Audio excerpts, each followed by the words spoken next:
Alors, c'est un peu particulier pour cette seconde table ronde. Quelle place ont les citoyens, les associations de patients dans les projets, puisque nous avons, si je ne m'abuse, 4 personnes en distanciel. Voilà, vous êtes là, je vous affichez sur le tableau, tout est bien. Alors, je vous présente nos intervenants. Je ne vois pas bien, je crois que c'est en haut à gauche. Jean-Luc Lecause, vous êtes de l'association Renalou. Magali Léo également, bonjour à tous les deux.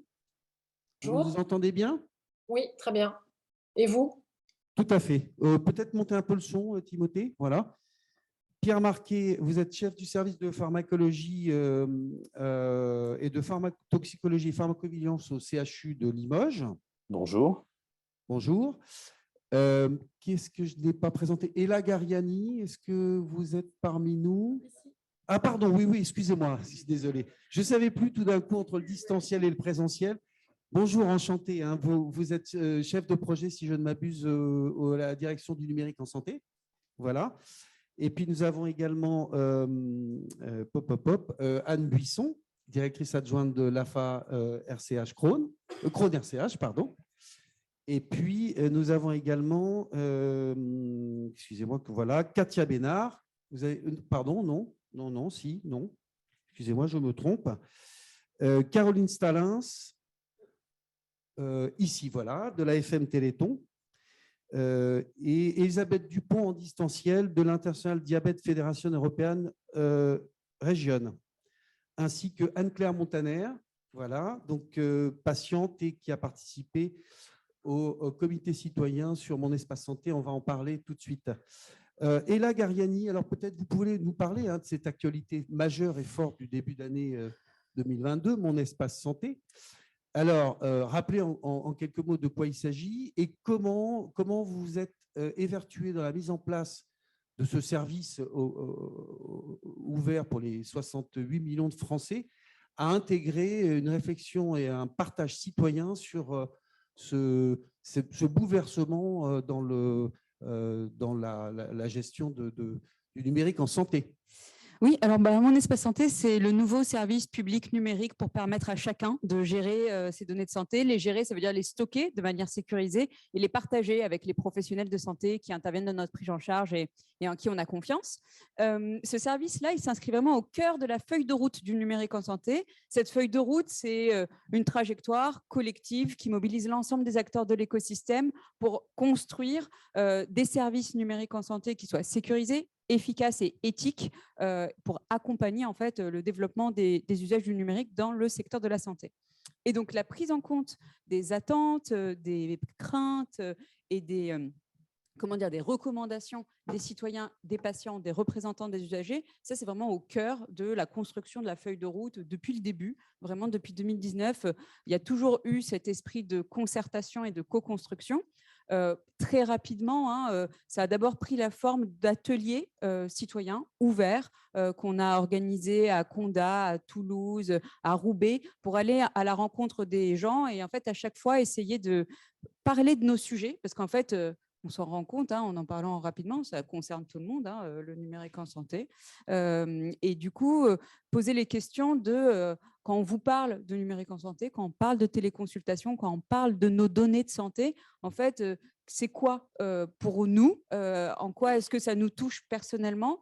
En quoi est-ce qu'on a un enjeu très personnel, j'ai presque envie de dire intime, autour de la gestion de ces données-là et de cette information-là?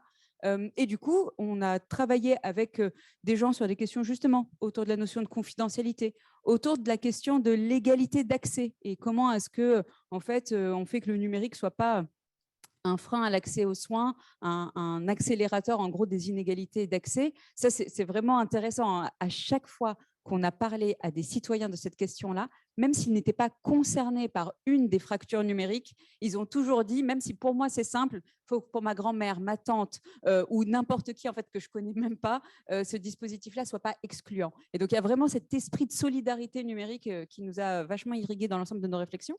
Donc ça c'était 2019, avant la pandémie, quand on pouvait encore organiser des choses en présentiel avec voilà une forme de collégialité ou en tout cas de trucs un peu sympas, quoi. Et ensuite, en 2020, on n'a plus pu organiser ça, mais on voulait quand même garder cette idée de mesurer le pouls de la société par rapport au développement des usages du numérique qui était induit par la crise. Et donc là, on a fait une énorme enquête quanti à l'été 2020 avec plus de 2500 répondants. Et ça nous a permis d'abord de demander aux gens en fait comment est-ce que vous avez vécu là les premières expériences numériques que vous avez pu avoir. Donc pour plus de 60% des personnes, c'est la première fois qu'ils faisaient une téléconsultation, qu'ils prenaient un rendez-vous en ligne. Donc il y a eu beaucoup de nouveautés, hein. Et comment est-ce que cette nouveauté a été perçue et vécue.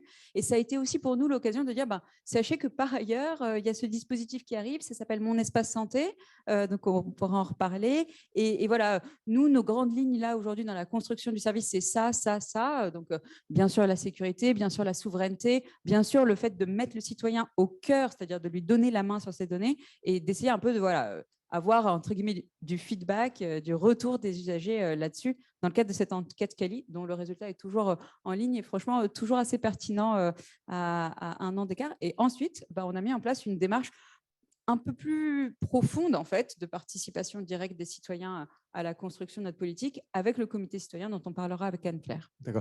Est-ce que vous avez pu avoir des réserves sur certains points qui ont été mis en avant dans le développement de Mon Espace Santé? Je pense à l'inscription par défaut, par exemple. Est-ce que ça a pu créer, je dirais, des débats, voire des polémiques, et justement, comment est-ce qu'on vous avez pu chercher à expliquer l'intérêt de cette dynamique, cette mécanique? Oui, alors, en toute sincérité, Ouais. pendant toute cette phase de concertation et de co-construction en amont, on a systématiquement abordé le sujet et il n'y a jamais eu de débat. Ça veut dire qu'il y avait vraiment cette idée assez compréhensible, en fait, qu'en 2021, avoir un carnet numérique de santé offert gratuitement de manière universelle par la puissance publique, c'était normal. On n'a vraiment pas eu de sujet tendu entre 2019, 2020, 2021. Et en fait, au moment où ça a commencé à devenir réel, tout début 2022, on a eu bien évidemment des réactions sur les réseaux sociaux principalement. Hein. Donc, on sait comment est-ce qu'elles peuvent très vite être radicales. Bien sûr. Et du coup, en fait, à chaque fois, on a ouvert la conversation sur ces questions-là. Et bon, nous, notre parti pris, c'est de dire, d'abord, en 2021, en fait, franchement, avoir un moyen numérique de gérer ces données de santé, je veux dire, c'est presque, on est presque en retard, quoi.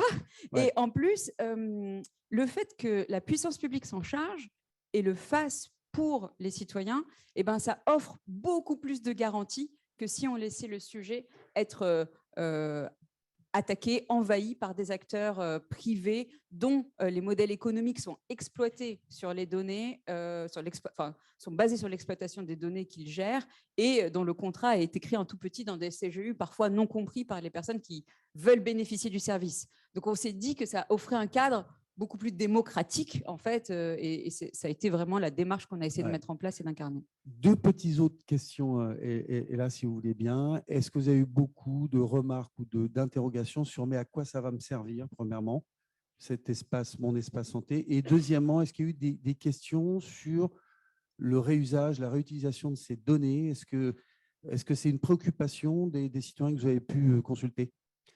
En toute sincérité, on n'a pas eu de questions sur l'utilité. C'est-à-dire que très vite, les gens se projettent et se rendent compte de ce à quoi ça peut servir d'avoir un endroit sécurisé, personnel pour stocker et partager ces données de santé. Même si, disons, moi, par exemple, je suis plutôt en bonne santé, je me dis tout de suite, ah oui, mais ça aurait pu être utile à tel moment ou à telle personne dans mon entourage.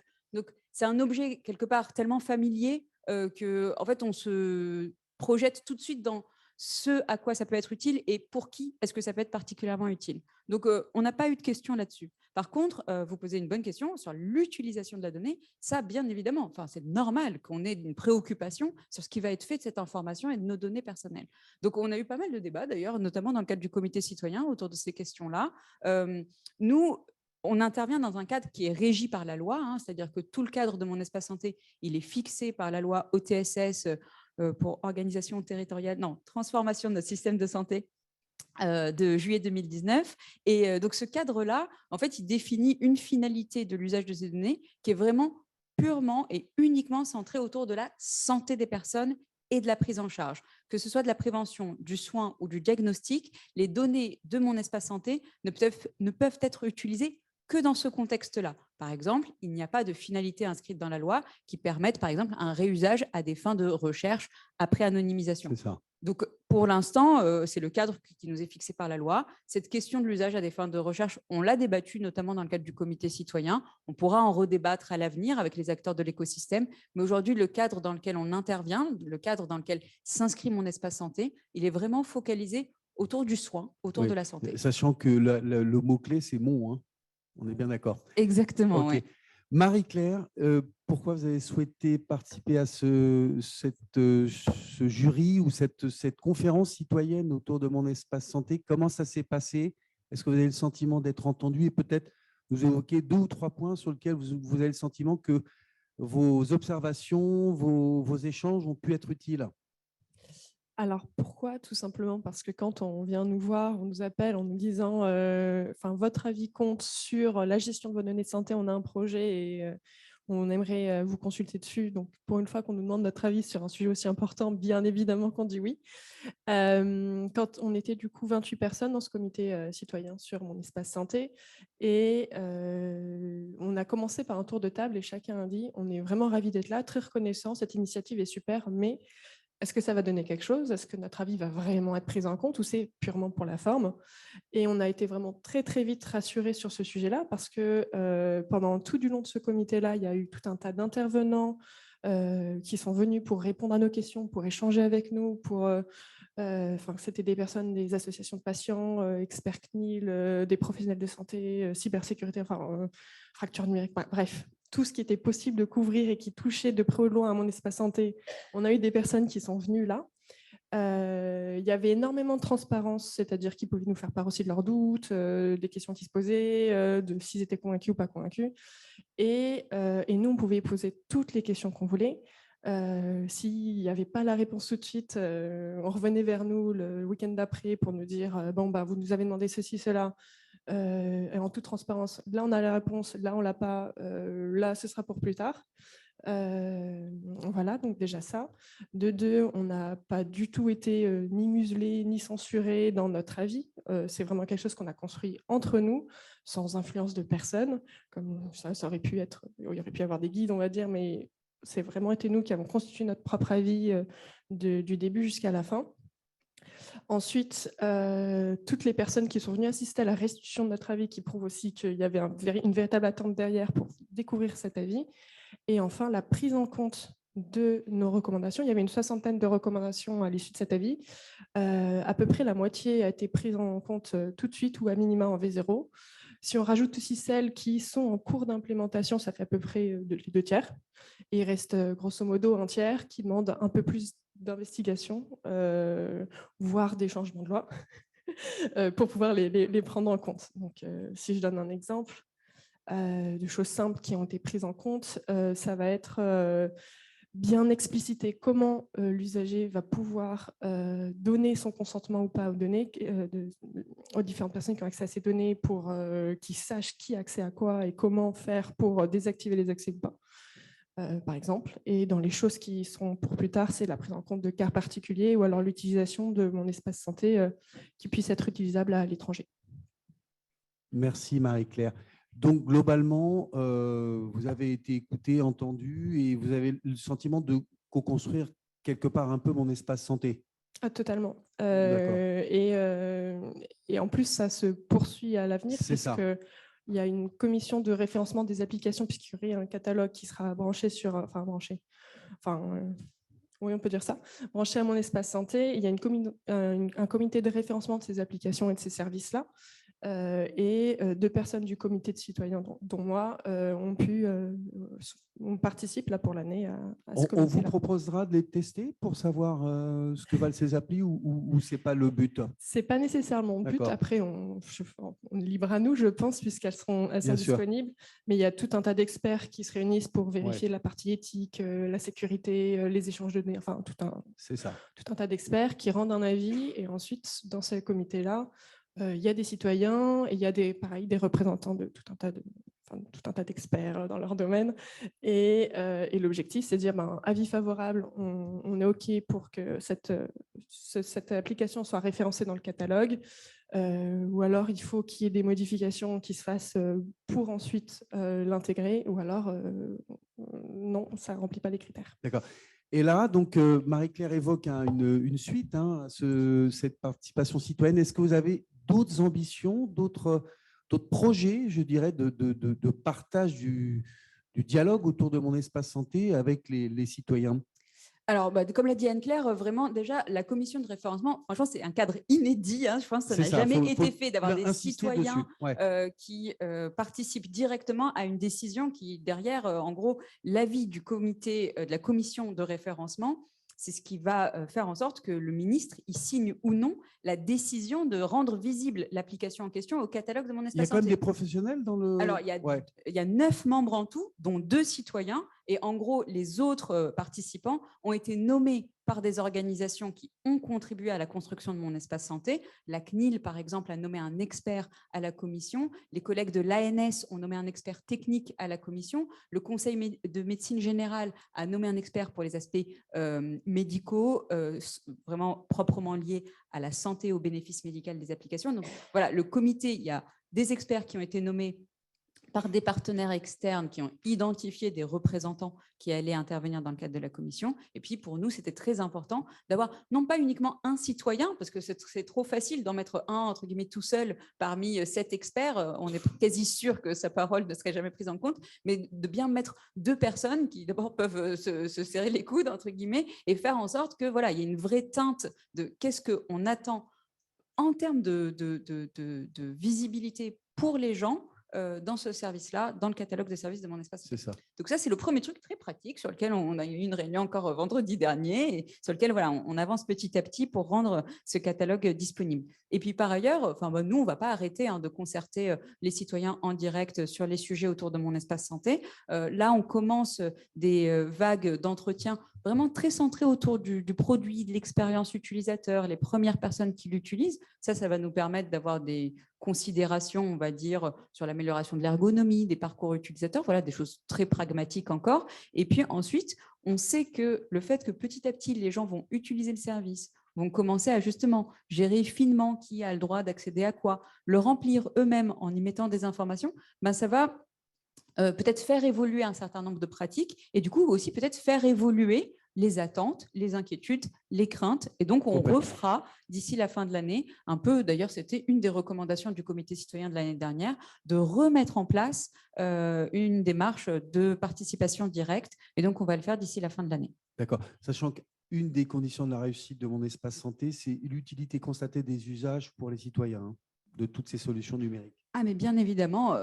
Là, vraiment, moi, ce que je peux vous dire depuis le lancement, parce que ça faisait aussi un peu partie de votre question tout à l'heure, c'est que les personnes se sont appropriées le dispositif, c'est-à-dire qu'on a des gens qui ont commencé à activer et ceux qui activent le remplissent. On a plus de 60% des gens qui ont activé leur compte, qui ont rempli leur profil médical. Ça, ouais. On a en 2 mois plus de 800 000 documents qui ont été ajoutés par les personnes elles-mêmes entre janvier et février 2022. Donc vraiment, là, ce qu'on observe, c'est que, je ne vais pas dire les 69 millions de personnes, bien évidemment, ça va prendre du temps, mais en tout cas, ceux qui ont perçu immédiatement la valeur d'un dispositif comme celui-là se sont appropriés le service et ont vraiment, en fait, pris en main leur espace santé. Comme vous le disiez, mon espace santé, j'y mets mes données et c'est moi qui le remplis. Et ça, c'est vraiment quelque chose sur lequel nous, on a fait un pari de déjà, le temps que les professionnels transforment leurs pratiques, qui nous envoient leurs documents de santé, déjà que nous, on se l'approprie et on y stocke nos documents les plus importants. Sachant que l'objectif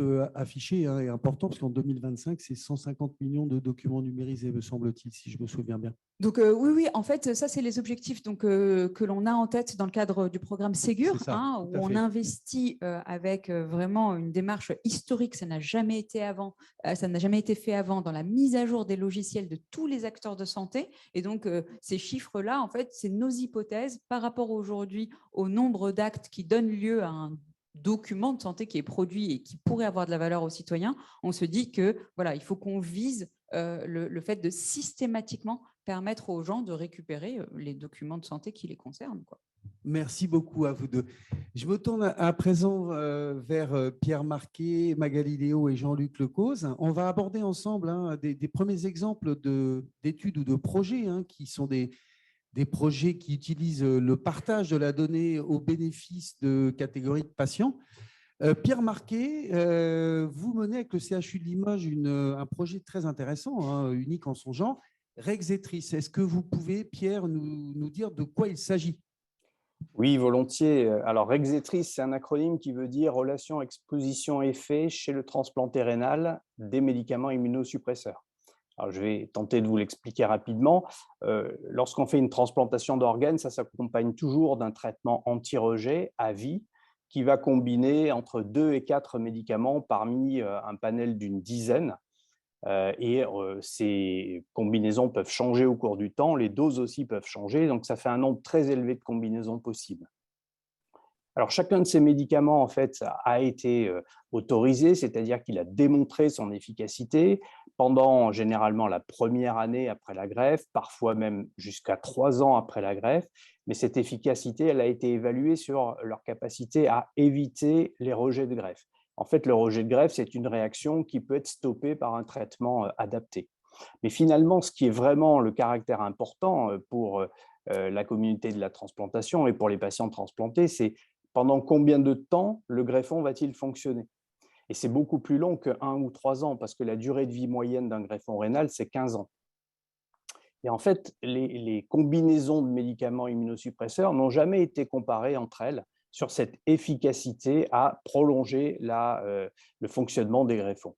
Donc, c'est déjà 3 premières questions auxquelles la communauté médicale et scientifique aimerait pouvoir répondre. Existe-t-il une combinaison de médicaments immunosuppresseurs plus adaptée à chaque profil de patient qui permettent au greffon de fonctionner plus longtemps? Comment identifier ces profils de patients? Et quel est l'impact à long terme de certains effets indésirables de médicaments immunosuppresseurs? Et est-ce qu'ils doivent influencer le choix des traitements? Alors en fait, au CHU et à l'INSERM de Limoges, nous menons depuis plus de 20 ans une recherche sur la médecine personnalisée en transplantation pour tenter justement d'ajuster le mieux possible ces traitements à chaque patient. Et en particulier, nous avons ouvert en 2005 un site internet qui s'appelle Abyss, sur lequel les médecins transplanteurs, français ou étrangers, nous transmettent des données pharmacologiques, donc des données liées au traitement, et en retour, nous leur proposons une dose de médicaments adaptée à chaque patient. Nous avons mené des essais cliniques et nous avons démontré que cette médecine personnalisée avec notre système expert Abyss diminuait effectivement les épisodes de rejet au cours des 3 premières années. Mais comme pour les médicaments, nous n'avons pas encore eu l'occasion de prouver qu'elle augmentait la durée de fonctionnement du greffon. Donc, le programme Rexetris, qui a été lauréat du premier appel à projet du HDH, va nous permettre de répondre à toutes ces questions et pour cela, en fait, en rapprochant 3 bases de données. Donc, au CHU de Limoges, du fait de notre activité avec le site expert Abyss, nous avons réuni une base de données pharmacologique unique au monde, alimentée par plus de 220 000 demandes de médecins transplanteurs. Environ 18 000 transplantés rénaux résidant en France ont contribué à cette base. Et ce qui nous manquait, ce sont les données cliniques de ces patients. Est-ce qu'ils ont eu des épisodes de rejet? Combien d'années leur rein a-t-il fonctionné? Peut-être fonctionne-t-il encore? Est-ce qu'ils ont eu des effets indésirables graves, etc. Donc, en fait, grâce au HDH, nous pouvons maintenant faire le lien entre notre base de données pharmacologique de Limoges, la base de données clinique de l'Agence de la biomédecine et le SNDS de l'assurance maladie pour l'ensemble des à peu près 46 000 patients qui ont été greffés du rein entre 2005 et 2019. Alors, pour Exetris, nous avons obtenu toutes les autorisations nécessaires, dont celle de la CNIL, qui exige que les patients soient informés de l'utilisation de leurs données et ne s'y opposent pas. Ça rejoint tout à fait les discussions que nous venons d'entendre. Le problème, c'est que nous parlons de 46 000 patients dont nous n'avons pas les adresses. Il faut se procurer les adresses, dont certains sont probablement décédés, malheureusement. D'autres, leur greffon s'est arrêté de fonctionner, ils sont retournés en dialyse et peut-être ont-ils été perdus de vue par leur médecin transplanteur. Donc, en fait, c'était absolument impossible d'envoyer 46 000 courriers avec la gestion des retours à tous ces patients. Et nous avons obtenu une dérogation de la CNIL qui nous permet de ne pas faire cette information directe, mais en contrepartie, nous nous sommes engagés à faire une information collective et efficace des patients. Donc, nous avons mis en place des affichettes dans les salles d'attente des services de transplantation de la France entière. Nous avons posé une annonce sur le site internet du CHU de Limoges, sur celui du Health Data Hub. Et puis surtout, nous avons demandé l'aide des associations de patients telles que Renalou et France Rein, qui relaient cette information très largement, qui proposent aux patients un lien internet que nous avons mis en place pour qu'ils puissent éventuellement exprimer leur refus de participer. Et donc, nous ne conserverons que les données des patients qui n'ont pas refusé de participer. Donc, ça, c'est une première interaction avec ces associations qui est absolument majeure pour ce projet. Une deuxième interaction, c'est qu'à terme, nous comptons également sur ces associations pour aider à la diffusion des conclusions de l'étude. D'accord. Super. Merci Thierry. Excusez-moi, hein, c'est parce qu'on va donner la parole à Magali et Jean-Luc qui vont nous donner leur opinion, leur approche et exprimer l'intérêt que peut avoir l'association Renalou pour être, non, pas simplement ce relais, mais quelque part un petit peu le co-constructeur ou le co-diffuseur de résultats. Alors, je ne sais pas, Magali, peut-être vous voulez répondre et ensuite Jean-Luc, si vous voulez bien. Je crois que c'est plutôt à Jean-Luc d'intervenir sur ce thème. Ouais. D'accord, Jean-Luc. Vous m'entendez, Jean-Luc? Oui. Le son, excusez-moi, il faut mettre le micro, je pense. On a un petit souci de micro, si vous voulez. Voilà, parce qu'il est fermé. Voilà, si vous pouvez brancher votre micro. Voilà, super. Vous m'entendez là? On vous entend, oui, bonjour. Oui, donc en ce qui concerne le relais de l'information du projet Exetris, donc il faut savoir déjà que la connaissance de ce projet par Renalou, elle est assez récente, puisque pour moi, elle date du mois d'avril. Et ceci dit, par rapport à cette information, donc le professeur Marquet l'a souligné, nous avons publié donc un article de présentation du projet avec un lien justement vers la fiche d'information patient qu'évoquait M. Marquet, dans lequel sont exposés le pourquoi de l'étude, les objectifs et puis le déroulement de ce projet. Et surtout, en fin de fiche, il y a effectivement tout l'aspect accès aux données, dont on a abondamment parlé ici, et dans lequel, effectivement, on souligne l'autorisation, disons, par défaut de la CNIL, avec une possibilité aux patients de s'opposer. Alors, je pense que dans ce projet, l'adhésion des patients à ce projet est un facteur de succès important. Et évidemment, pour Renalou, c'est un point d'attention et nous comptons bien, disons, faire le maximum pour que cette information soit bien comprise et de pouvoir relayer si jamais il y avait des difficultés et de faire comprendre aux gens l'intérêt d'adhérer en fait à ce projet et éviter que l'adhésion soit trop faible. Alors, c'est des choses qu'il faudra définir, mais évidemment, pour nous, c'est un gage de succès. Je pense que là-dessus, on fera le nécessaire. Ouais. Sachant que Renalou a un vrai savoir-faire en termes de communication et d'animation du réseau des patients greffés, si je ne m'abuse, Jean-Luc. Oui, c'est-à-dire qu'on communique pas mal. On a plusieurs canaux. On a donc le site Internet. On a aussi des réseaux sociaux. On commence maintenant à être bien connu du monde institutionnel, puisqu'on a pas mal de représentants qui naviguent dans ce monde-là, dont la fondatrice de Renalou, Yvanie Caillé, qui est quand même maintenant assez largement reconnue. Donc, on a quand même un impact assez important. On Et on travaille aussi beaucoup avec d'autres associations. J'aurai l'occasion d'y revenir. Donc, je pense qu'on est relativement bien armé, effectivement, pour diffuser, irriguer cette information dans la communauté des patients et même dans la communauté médicale. Merci. Magali, vous êtes responsable du plaidoyer chez Renalou. Donc, peut-être nous dire en quoi, selon vous, cette étude Rexetris et la façon dont les associations sont impliquées est emblématique de la vision politique que vous pouvez avoir de la contribution, la participation d'associations de patients à des projets de partage des données. Est-ce que c'est un angle politique fort chez Renalou pour les années à venir ? Oui, peut-être la première chose que je voudrais souligner, c'est que cette notion de partage des données, c'est un outil puissant de démocratie en santé. On n'en a pas encore tout à fait parlé, mais c'est à mon avis essentiel quand on parle de démocratie en santé d'évoquer le partage des données. Parce qu'on ne peut pas participer utilement à l'élaboration et à la mise en œuvre de la politique de santé si on ne dispose pas de données. Alors, les données, elles sont de plusieurs types. Il y a des données qui sont numériques et c'est un peu l'enjeu d'aujourd'hui. On parle beaucoup du numérique, mais il y a en fait, ce qui est intéressant en creux, ce sont les données, enfin en tout cas pour nous, associations de patients, les données issues aussi de l'expérience des patients, ce que rapportent les patients.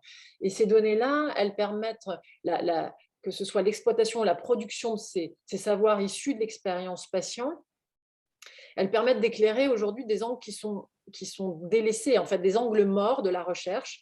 Et c'est, je pense, la grande plus-value des associations de patients, c'est qu'elles sont en capacité de mobiliser leur communauté, plus ou moins large, pour produire de nouvelles connaissances qui pourraient apporter un regard nouveau sur la façon dont sont prises en charge les patients. Et je pense que c'est fondamental. Donc, il y a effectivement plusieurs enjeux. Il y a l'enjeu, et ça a été dit, de l'exploitation des données, plus ou moins massive d'ailleurs. Et là encore, les associations ont un rôle à jouer pour accéder aux données. Elles ont la possibilité de faire des requêtes, d'accéder aux données médico-économiques ou à d'autres données plus cliniques d'ailleurs, qui peuvent être des données qui sont incluses dans des registres. Ça, c'est très important. Je pense que les associations doivent être rassurées sur leur légitimité à accéder à ces données pour produire de la connaissance et éventuellement les chaîner avec des données issues de l'expérience des patients. Ce sont de vastes projets, c'est fastidieux parce que à peu près aucune association de patients, à part quelques-unes, ont des data scientists, ont des ingénieurs capables de faire cette exploitation de données, mais néanmoins, elles peuvent travailler avec des experts qui ont cette compétence-là. Et je pense que c'est vraiment un enjeu de démocratie en santé, parce que si les associations demain ne se mettent pas en capacité d'exploiter les données existantes, on aura du mal à objectiver les situations que l'on cherche à décrire, et ce sera une difficulté pour aussi le plaidoyer des associations. On nous le demande de plus en plus et c'est normal. Le deuxième enjeu, à côté de l'exploitation des données, me semble-t-il, c'est celui, j'y reviens, de la production de nouveaux savoirs. Et là, alors effectivement, et Arthur Dauphin le disait tout à l'heure, toutes les associations n'ont pas déjà n'ont pas la même appétence pour cette production de savoir et puis ne sont pas dotées de tous les moyens. Alors nous, chez Renalou, on a effectivement une histoire qui est très liée au numérique, parce que le numérique fait vraiment partie de l'ADN de Renalou. Renalou a commencé d'ailleurs, nous allons fêter les 20 ans de Renalou, ça a commencé par un blog, le blog d'Ivani, la fondatrice de Renalou, puis ça s'est transformé en site internet, puis en association agréée. Donc on a une culture de numérique qui est assez qui est ancienne et quand même constitutive de la création de Renalou. Et je pense que ce savoir-faire, en fait, Renalou a très vite pu le mettre au service de la construction d'outils, justement, pour permettre le recueil de l'expérience patient. Et c'est Moi Patient. Donc, Moi Patient, c'est un outil c'est une plateforme qui permet de recueillir des données de santé en toute sécurité, RGPD compatible +++.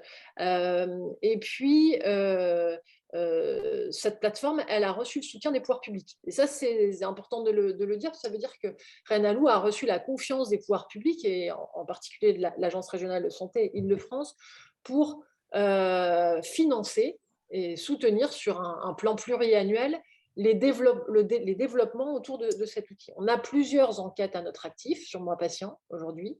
Donc, c'est un outil qui fonctionne bien, qui suscite l'intérêt de différents porteurs de projets que sont les associations de patients, bien sûr, mais aussi des industriels, puisque les industriels ont un intérêt évident à s'adresser à des tiers de confiance pour faire remonter des données d'expérience patient, des données de qualité de vie, par exemple. Et on en mesure tout l'intérêt dans les projets de market access où la HAS demande de plus en plus aussi aux industriels de produire de telles données. Donc, il y a aussi cet enjeu d'exploitation très important, l'enjeu de la production de savoir issu de l'expérience des patients. Et pour reboucler sur la démocratie en santé dont je parlais tout à l'heure, c'est qu'on pourra avoir les meilleurs outils du monde, on pourra avoir les meilleurs processus d'accès aux données du monde et avoir les meilleures études publiées dans les meilleures revues médicales et scientifiques du monde. Si ces données-là ne servent à rien, c'est-à-dire que si on n'a pas de décision politique, parce que l'enjeu pour moi, il n'est pas méthodologique, il n'est pas numérique, il n'est pas technique, l'enjeu, il est politique. Si on ne souhaite pas utiliser ces données pour améliorer la qualité de la prise en charge des patients, ce sera inutile, ce seront des efforts vains. Donc, pour moi, l'enjeu de la démocratie en santé, c'est à la fois outiller les associations pour leur permettre de produire ces nouveaux savoirs, mais c'est aussi la promesse du politique de tenir compte, et les engagements d'ailleurs plus que les promesses, de tenir compte de ces données que peuvent produire les patients. Et je pense que c'est absolument cet engagement-là qui est attendu pour le prochain quinquennat. Merci à tous les trois. Excusez-moi, on pourrait continuer avec vous. Malheureusement, l'heure tourne. Vous m'en voulez pas si on passe à présent à un échange avec Anne Buisson, qui est à mes côtés. On va parler avec vous de l'engagement de la FACRON-RCH dans justement ces projets de partage des données de santé. Alors déjà, l'association, comment elle se situe sur ces sujets de la donnée, du partage de la donnée? Moi, je ne vais que appuyer ce qu'a dit Magali. Je pense que c'est évident que d'abord, il y a une culture du partage de la donnée chez les patients depuis très longtemps et bien avant, en effet, les enjeux numériques en santé qu'on connaît actuellement.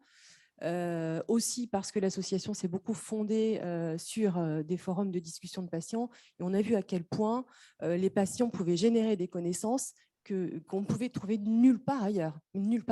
Et effectivement, ce sont des données qui sont des données d'expérience qui doivent être prises en compte effectivement dans l'amélioration de la prise en charge, avec ce constat que finalement, les patients, ils ont envie, besoin de partager leurs données parce qu'il leur semble, et bon, je l'ai entendu plusieurs fois, qu'ils font partie de la solution pour aller mieux. Et c'est ça aussi la démocratie en santé, c'est que le patient lui-même peut apporter de l'amélioration dans la prise en charge. Et dans ce cadre-là, on a nous-mêmes décidé de valoriser ces données d'expérience en fondant un observatoire national qui permet à la fois de générer des données d'impact, et ces données d'impact sont portées par des publications, notamment des publications scientifiques qui permettent de changer un petit peu ou de transformer le monde médical et la prise en charge clinique des patients. Je trouve que ce qui est important, c'est effectivement de dire qu'il faut outiller les patients, mais les associations de patients, mais il faut surtout, et ça c'est important, je relève ce que vous disiez tout à l'heure sur la question de l'utilité et du bénéfice collectif de ces recherches, de ces questionnaires. Et en ça, je pense que les associations de patients sont très utiles pour restituer les résultats. En effet, l'Observatoire national des MICI, c'est avant tout restituer les résultats des questionnaires qu'on a nous-mêmes lancés auprès des patients. D'ailleurs, l'Observatoire national, c'est aussi une cohorte de patients qui sont volontaires pour pouvoir répondre à des projets de recherche. Donc, il y a une véritable culture pour moi du partage de la donnée chez les patients atteints de maladies chroniques. C'est vrai que les patients ne sont pas les citoyens. Il y a effectivement un différentiel, mais je crois qu'on peut aussi acculturer le citoyen à l'utilité, aux bénéfices collectifs que peuvent avoir ces données. Les patients sont aussi des citoyens, ils sont entourés par des citoyens qui sont leurs proches, qui sont leurs aidants, qui sont leurs familles, leurs amis. Donc on voit bien quand même que tout ça doit se diffuser globalement. Complètement. Et puis d'ailleurs, je crois que l'entourage aujourd'hui des patients qui sont atteints de maladies chroniques sont aussi des personnes qu'on interroge très fréquemment sur des données d'expérience, notamment de la vie avec une personne qui est atteinte d'une maladie. Exactement, parce que les réponses permettent de compléter, d'affiner les approches et les situations personnelles des patients, hein, globalement. Tout à fait. Et je crois que ce qui est intéressant aussi dans ce que disait Magali, mais c'est tout à fait normal, c'est on est à la fois dans le cadre d'angle mort de la recherche, c'est-à-dire finalement de connaissances qui ne sont pas exploitées dans le cadre de la prise en charge de ces maladies. Et en plus de ça, ces données en fait, d'impact ou d'expérience de la maladie peuvent être tout à fait chaînées avec d'autres types de données, notamment des données médico-administratives. D'accord. Alors ça, c'est pour la vision un peu globale de l'association. Il me semble qu'avec le Health Data Hub, vous menez une expérience de requête à la demande. Oui, parce que vous pouvez nous en dire un peu plus dans la même optique finalement de s'emparer des données et de pouvoir les exploiter et d'en faire quelque chose qui soit utile à court terme en fait pour le patient et ses proches. On a une expérimentation avec le HDH très intéressante, je trouve, parce que cette expérimentation, elle propose de constituer un petit groupe de travail avec des patients et familles de patients, avec le Health Data Hub, et donc des personnes notamment assez expérimentées du SNDS, pour essayer de proposer un tableau de bord d'indicateurs autour des pathologies qui nous occupent, avec une demande en fait, de requête, qui serait une requête annualisée ou tous les 2 ans, qui permettrait, grâce à ce tableau de bord et certains indicateurs, de pouvoir avoir des données évolutives. C'est ça. L'idée, c'est d'avoir des requêtes simples, rapides et facilement Tout à fait. interprétables, si je comprends bien. Alors, dans un premier temps, c'est plutôt effectivement des données qui sont plutôt assez descriptives, mais qui sont intéressantes parce que, en fait, elles sont des demandes des patients et des familles. Donc, ce ne sont pas des données qui sont, des indicateurs vus par les cliniciens. Et c'est intéressant parce que, évidemment, dans le cadre de cette expérience avec le HDH, il y a tout un tas de négociations avec le HDH parce que les patients et les familles de patients souhaiteraient avoir énormément d'indicateurs pour pouvoir avoir le plus de données possible. Donc là, on commence un peu petit et en essayant d'avancer au fur et à mesure, d'abord pour trouver notamment tout ce qui va être de l'ordre du codage pour bien décrire les pathologies. Ensuite, essayer de savoir, parce que c'est aussi très technique, quel type de codage pour quel type d'indicateurs. Et les premiers indicateurs qu'on souhaite avoir, ce sont vraiment des indicateurs très larges d'âge, de population, de localisation. C'est important pour nous, par exemple, d'avoir une idée de l'accès aux soins. Est-ce que s'il y a des clusters de patients dans telle région, est-ce qu'ils sont proches d'un centre expert? Voilà, des choses qui sont, dans un premier temps, à mon avis, relativement utiles sur à la fois l'évolution de ces maladies dans le temps et puis aussi certaines données, notamment d'accès aux soins. Ouais. Pour creuser sur votre exemple des clusters de patients par rapport aux ressources disponibles, ça permettrait éventuellement de repérer des zones, des déserts médicaux pour la prise en charge des maladies inflammatoires chroniques de l'intestin où l'offre ne correspondrait pas du tout à la demande. Je crois qu'on est vraiment là, dans notre rôle d'association de patients, de pouvoir dénoncer des situations d'inégalité d'accès ou des situations, par exemple, de problématiques de prévention des cancers. Hein. C'est ce qu'on fait et c'est ce qu'on souhaite faire plus tard. C'est vraiment essayer, grâce à ces données, d'avoir une image aussi du parcours et de savoir quels sont les gaps en fait, dans ce parcours qui pourront et qui nourrissent déjà notre plaidoyer associatif. Hein. Donc la question politique, moi je suis complètement d'accord avec Magali sur la volonté et l'engagement des politiques à entendre ce que les patients et ce que les associations de patients ont à dire sur les données, mais aussi, on a nous aussi un rôle, et évidemment Magali ne va pas me contredire, de plaidoyer fort pour pouvoir faire entendre aussi les recommandations ou les préconisations que l'on souhaiterait pour voir améliorer ces conditions de prise en charge. Complètement. Sachant que alors, ces données sont des données administratives que vous allez extraire du SNDS. Ouais. Vous avez l'ambition de les croiser avec des données plus scientifiques, plus médicales, plus des données de traitement, par exemple. Alors, je pense que là, le travail avec le HDH, et c'est intéressant parce que, évidemment, comme c'est assez technique et comme on a une culture d'implication pour beaucoup des experts ou des cliniciens, bien évidemment qu'on embarque aussi des cliniciens dans nos réflexions, c'est évident. Des cliniciens qui ont déjà travaillé avec le SNDS, par exemple, dans le cadre de nos pathologies, qui connaissent bien les algorithmes liés à nos pathologies.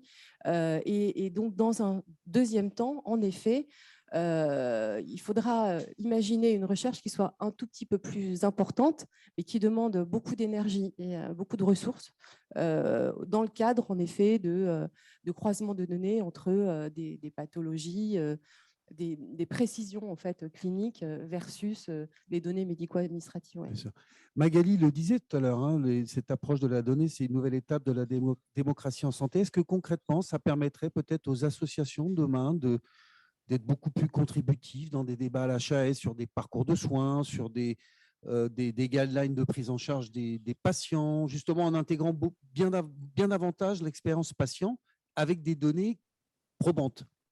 Oui, alors je crois que ça c'est la contribution en fait, effectivement aux évaluations notamment des produits de santé, mais pas seulement, elle est très importante. Ça fait déjà plusieurs années qu'elle existe et certaines associations, puisque en effet les associations sont très hétérogènes, ont quand même un petit peu du mal à faire remonter des données. Donc je pense que ce qui est important, c'est effectivement d'outiller les associations, mais surtout ce qui est important, c'est de savoir en fait quel est le degré d'impact de ces données dans les évaluations. À l'heure actuelle, c'est assez flou, pour être honnête, de savoir si finalement, dans la prise de décision, au-delà des données scientifiques de l'apport des essais cliniques randomisés, est-ce qu'on sait si ces données d'expérience des patients ont un impact?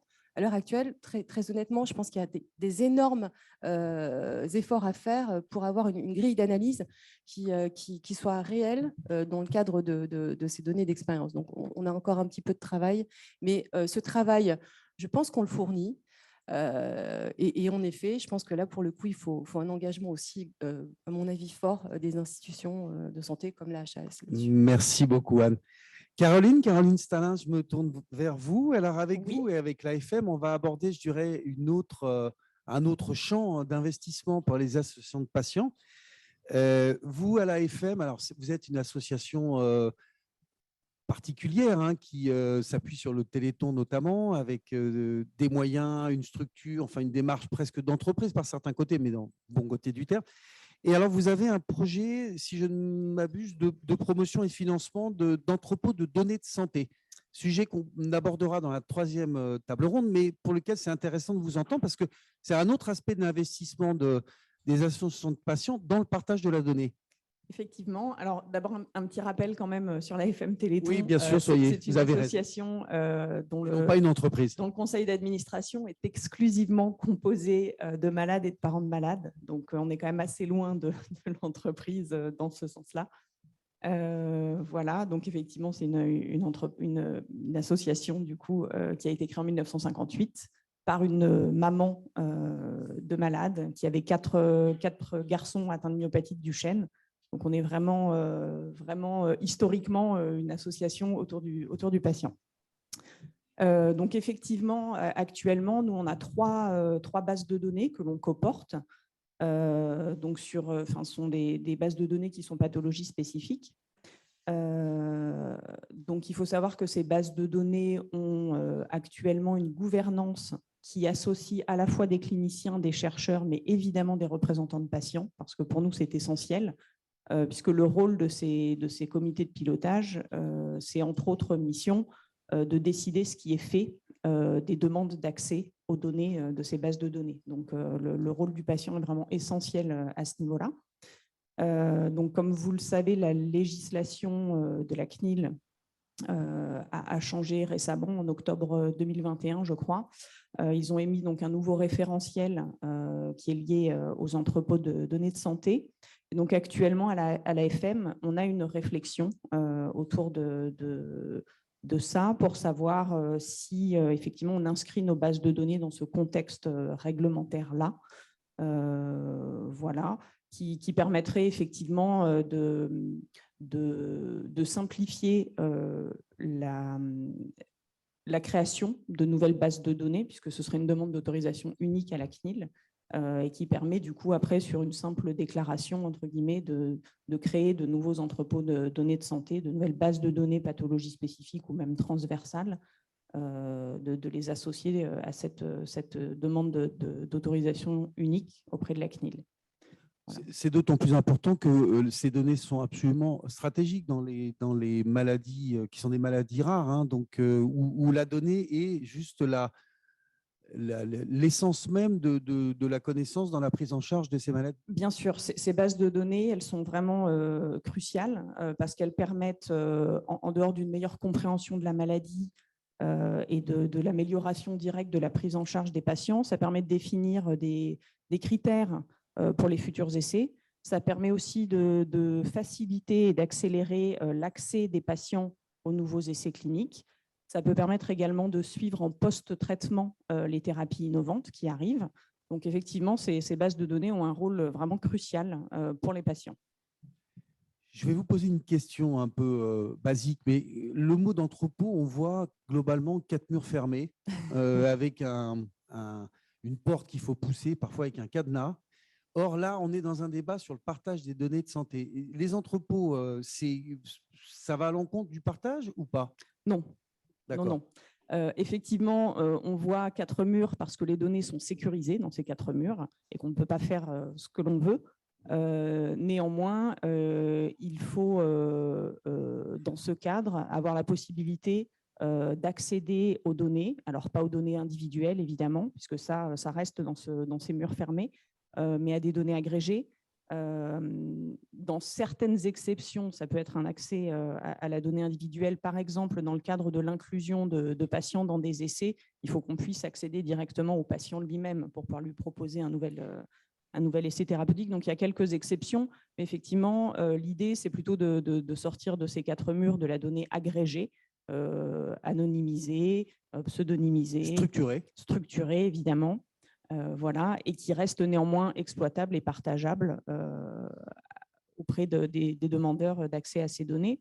Ce qui est important également, c'est que dans notre réflexion, on réfléchit aussi à l'interopérabilité de nos bases de données avec des initiatives nationales, européennes ou mondiales, parce que c'est quelque chose qui est effectivement très important. D'où la notion de partage. Hein. Notamment dans les maladies rares, où c'est essentiel de ne pas se cantonner à des bases de données nationales, puisque les effectifs sont très petits et le partage dans ce sens-là est vraiment essentiel.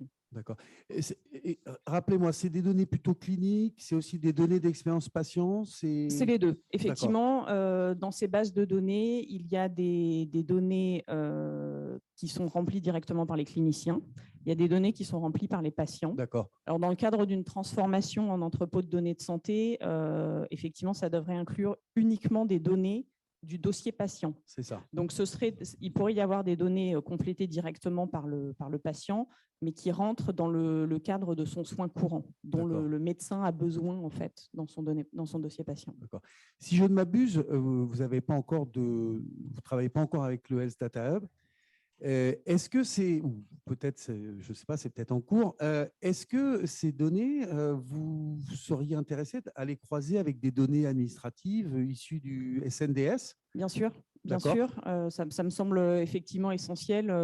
On réfléchit actuellement à un projet, par exemple, sur l'errance diagnostique. Ce serait essentiel de pouvoir croiser des parcours patients qui peuvent être issus des données du SNDS et de pouvoir les croiser à nos bases pathologies spécifiques, par exemple. Et dans une approche politique, comme l'a décrivait Magali et Anne, hein, globalement, pour des plaidoyers demain pour la meilleure prise en compte de ces pathologies. J'ai un exemple très concret en tête d'un projet que nous portons, donc dont nous assurons la promotion. En fait, dans ces objectifs stratégiques, l'AFM avait pour ambition d'essayer de mettre la compensation de perte de fonction motrice du membre supérieur au même niveau que la perte de la marche. Donc, on a monté un projet. En termes de handicap, vous voulez dire? Dans ce sens-là. Oui, tout à fait. Ouais. Donc, on a d'abord monté des consultations dédiées. On a créé vraiment de toutes pièces ces consultations. Donc, ce sont des consultations adultes dans lesquelles on met à disposition du matériel pour que les patients puissent tester ce matériel. Donc, il y a une première visite qui permet la préconisation de matériel. Il y a ensuite un essai qui se fait au domicile du patient. Et à l'issue d'une deuxième visite dans ces consultations, on peut prescrire un un dispositif de compensation du membre supérieur. On a également greffé sur ce parcours une proposition de prêt de matériel, puisque l'accès à ces dispositifs reste très difficile financièrement, notamment. Donc, l'AFM met à disposition, le temps que les patients puissent acquérir leur propre matériel, on met à disposition, nous, un matériel prêté. Et puis, le patient est suivi pendant plusieurs mois sur le bénéfice issu de ces dispositifs de compensation. Et en fait, sur ce parcours de soins, on a décidé de greffer un projet de recherche. Donc, on collecte les données dans ces consultations. Et les enjeux derrière, en dehors du bénéfice direct pour le patient, c'est d'avoir des arguments pour élaborer un plaidoyer et pouvoir argumenter auprès des autorités de santé sur l'amélioration de la prise en charge médicale et financière liée à ce déficit de fonction du membre supérieur. C'est ça. Alors, l'intérêt des 3 exemples qu'on vient d'entendre, c'est qu'on voit bien qu'on est, à travers l'amélioration des connaissances fines sur les différentes pathologies concernées, dans une approche politique, comme on l'a dit, et qu'on est donc dans un partage citoyen pour une meilleure prise en charge des patients, pathologie par pathologie. Merci à vous, Caroline. Elisabeth, on va prendre un champ un peu plus large avec vous. Alors, peut-être tout simplement avoir un retour d'impression sur ce que vous avez entendu et nous expliquer à l'échelle d'une association qui a une vision panoramique européenne sur ce partage des données de santé. Comment est-ce que vous vous y engagez? Est-ce que vous y engagez? Comment? Éventuellement, quelles difficultés ça peut présenter? Et peut-être dans un premier temps, ce que vous pensez de ce que vous avez entendu là, de la part des intervenants de cette table ronde. Alors, tout d'abord, un grand merci pour cette invitation et la possibilité de participer à cette table ronde. Je vais aussi peut-être juste représenter IDF Europe. Donc, en fait, nous sommes une fédération internationale qui regroupe 70 associations de lutte contre le diabète présentes dans 44 pays en Europe. Et la thématique du diabète est particulièrement importante quand il s'agit du partage des données et de l'accès aux données. Puisqu'on sait que le diabète est quand même probablement la condition ou la zone thérapeutique qui fait et qui génère le plus de données, entre autres par le biais des capteurs de glycémie et l'ensemble des applications utilisées dans la gestion du diabète. Donc, je dois dire que l'ensemble des participants et des intervenants ont donné des perspectives particulièrement intéressantes pour les personnes atteintes du diabète dans le cadre du partage de leurs données et l'ensemble fait véritablement écho avec nos propres priorités. Pour nous, le patient ou la personne qui vit avec le diabète, excusez-moi, est au centre de toutes nos préoccupations, elle doit rester au centre du parcours de soins, mais il est aussi au centre de toutes les décisions qui sont prises à son encontre. Donc, nous, on a comme motto « Nothing about us without us », qui est vraiment rien à propos de nous sans nous. Donc, partout où il est possible, où il est nécessaire même d'avoir la voix du patient, on essaye de positionner le patient. Donc, que ce soit au niveau des discussions européennes, donc avec la Commission, le Parlement, et plus particulièrement dans le cadre de l'espace européen du partage de données, où le plaidoyer est très actif, et où, pour répondre à votre question par rapport aussi aux interventions précédentes, bien sûr que la fracture numérique est quelque chose auquel on fait particulièrement attention, puisque les personnes atteintes qui vivent avec le diabète souvent sont plus vulnérables, ont éventuellement un background socio-économique moins élevé, etc. Donc, c'est vraiment quelque chose qui est très, très, très préoccupant pour nous. Donc là, c'est au niveau des décisions, des projets et des options législatives mises en œuvre par la Commission européenne. Au niveau des projets européens, La Commission finance de nombreux projets et demande de plus en plus que la voix du patient soit représentée. Donc, en tant qu'IDF Europe, nous, ce que nous faisons, c'est nous assurer que dans chacun des projets auxquels on participe, on a vraiment un comité patient qui soit là pour faire le retour des expériences patients, comme Magali et les autres participants l'ont mentionné. C'est capital, donc même au niveau du développement du protocole de recherche, on souhaite que le patient soit présent. Et bien sûr, tout au cours du développement du projet et dans la dissémination des résultats aussi, parce qu'on estime que c'est important que l'ensemble de la communauté puisse être réceptif des résultats. Et donc, c'est avec la traduction ou l'interprétation patient qu'on pense obtenir un résultat le plus probant. C'est opportun pour le diabète d'avoir un partage de données transfrontalier pour pouvoir discuter demain avec les autorités européennes sur, par exemple, l'accès à des nouveaux traitements, sur l'organisation des trajectoires de soins, sur peut-être la mobilité des patients. Est-ce qu'il y a plein de sujets comme ça sur lesquels des données, je dirais, transfrontalières vous paraissent importantes pour avoir des arguments pour négocier, hein, globalement? Tout à fait. Et d'abord pour la qualité de vie du patient et surtout pour la continuité de sa prise en charge. On sait qu'aujourd'hui, les gens voyagent énormément. Donc, on a énormément de cas de personnes qui vivent avec le diabète, qui ont commencé leur prise en charge dans un pays, puis se retrouvent dans un autre pays où après, ils sont obligés de refaire toute une batterie de tests. Ils n'ont pas accès au même type de médication, ils n'ont pas nécessairement les mêmes conseils. Donc, bien sûr que c'est essentiel d'avoir ce partage des données transfrontalier. C'est capital. Et au niveau benchmarking pour la qualité des soins donnés, c'est aussi très important parce qu'on sait qu'il y a une énorme disparité au niveau européen entre la qualité de soins entre certains pays et d'autres. Merci beaucoup, Elisabeth. Est-ce que vous avez autre chose à apporter ou...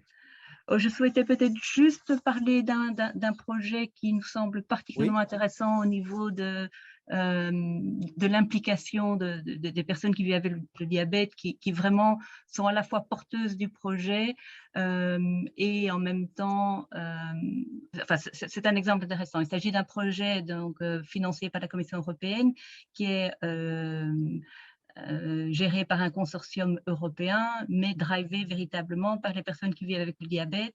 Et ça concerne le système de boucle fermée du diabète, donc qui permet, via un algorithme, de prédire la quantité d'insuline qui doit être distribuée aux patients. Donc, il s'agit là d'un système qui, à ce jour, a été développé essentiellement par des personnes qui vivent avec le diabète et par les familles de ces personnes, qui n'est pas encore reconnu ni par la FDA ni par la Commission européenne, mais qui est utilisé de plus en plus. Donc, en fait, la communauté diabète souhaite véritablement faire avancer les choses plus rapidement et être sûr que, je veux dire, au niveau réglementation, il y ait une approbation qui soit faite. Et vu que le mécanisme est relativement lent, ils se sont dit, on va nous-mêmes, via ce projet, récolter suffisamment de données, avoir des données probantes et pouvoir prouver la validité de l'utilisation de ce système. Donc, on a là un projet qui est drivé par les personnes qui vivent avec le diabète, qui récolte les dons de ces données d'utilisateurs de ce système pour légitimer l'utilisation d'un système qui a été développé par eux. Donc, je trouve que ça montre c'est très intéressant. le côté innovateur. Merci, Elisabeth. Magali, vous avez levé la main. Oui, juste un point, parce que c'est vrai que là, on parle beaucoup finalement d'une forme d'enthousiasme autour du partage des données de santé, et nous avons raison. Et d'ailleurs, je pense que cet événement réunit aussi des gens qui sont convaincus, tous, autant qu'ils sont, par l'intérêt du partage des données. Mais je pense qu'on ne peut pas terminer cette table ronde en soulignant quand même les freins et les résistances, parce que pour partager, il faut quand même que les parties en présence y consentent. Et on se heurte quand même à beaucoup de résistance. Et alors, je ne sais pas si les uns et les autres en font les amères expériences, mais nous, chez Renalou, on se heurte à des difficultés pour accéder à des données, y compris pendant la crise du Covid, où les choses ont été quand même assez libéralisées et où il y a eu vraiment un effort de transparence réel. Pour ne citer qu'un exemple, nous avons plusieurs fois réitéré une demande auprès de l'Agence de la biomédecine pour avoir des données de mortalité par tranche d'âge parmi les personnes dialysées et greffées. Ceci aurait permis à des personnes de prendre des décisions sur leur protection, sur leur confinement, sur la vaccination, parce que ça aurait permis d'avoir accès à des informations plus fines permettant d'orienter et d'éclairer les choix individuels des patients. Eh bien, ces données, nous n'avons jamais pu y accéder, puisque en fait, on a reçu une fin de non-recevoir de la part de l'Agence de la biomédecine, mais ce n'est qu'un exemple qui montre que on a aujourd'hui, alors sauf erreur, il y a encore très peu de bases, je crois qu'il n'y a que 3 bases au catalogue du Health Data Hub aujourd'hui. Donc, on a encore dans une problématique qui est liée au consentement en fait, des institutions qui sont dépositaires de certaines données, de certaines cohortes. Et il nous faut passer des conventions en fait, de gré à gré avec ces institutions pour avoir accès aux données. Elles acceptent, elles n'acceptent pas, il y a une certaine forme d'arbitraire. Est-ce que le refus ou la non-réponse a été motivé? Parce que c'est quand même, je dirais, la moindre des choses. Alors, on a reçu une réponse, en effet, avec une indication sur les risques de réidentification des patients, mais en fait, nous contestons ce risque, il n'existe pas. Et puis aujourd'hui, on a en plus des moyens techniques de lisser ceci. Donc, non, c'est difficile à analyser. D'ailleurs, je n'ai pas vraiment de réponse à cette question, mais toujours est-il qu'on n'a pas pu produire cette connaissance qui, pour le coup, vu le contexte, aurait été très utile à chacun. Merci Magali. Alors, on a pas mal débordé. On va prendre 3 minutes pour des questions. Alors, et là, une question assez directe d'un participant à distance qui nous dit que selon cette personne, mon espace santé n'a pas été transmis à l'ensemble des professionnels de santé qui visiblement ne sont pas au courant, médecins traitants, kinés, infirmières, en libéral, etc. Alors, nous, on fait un effort assez considérable depuis 2019 pour parler de mon espace santé et de manière générale de la feuille de route du numérique en santé partout. Par contre, vous le savez, l'attention aujourd'hui, elle coûte cher et puis l'attention des professionnels de santé encore plus. Compliqué. Donc, bien sûr, on passe par les canaux de communication particuliers avec la presse spécialisée et je pense que voilà, on a utilisé tous les canaux existants pour cibler les professionnels. Aujourd'hui, on a quand même identifié un canal qui marche particulièrement bien. C'est un réseau de conseillers informatiques services, notamment pour la médecine de ville, qui est animé par l'assurance maladie à l'échelle départementale.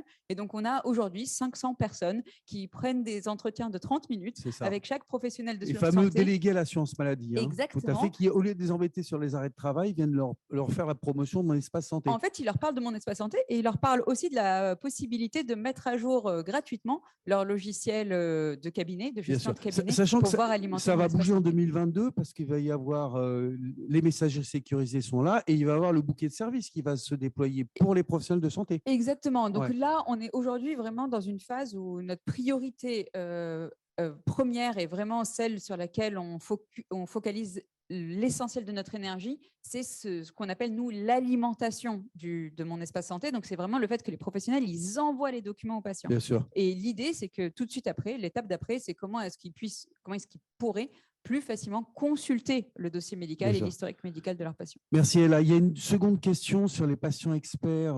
patients professionnalisés. Je crois qu'on ne va pas y répondre. Je suis désolé pour l'internaute, mais malheureusement, le temps est nettement dépassé. Alors, on se prend 5 minutes de pause.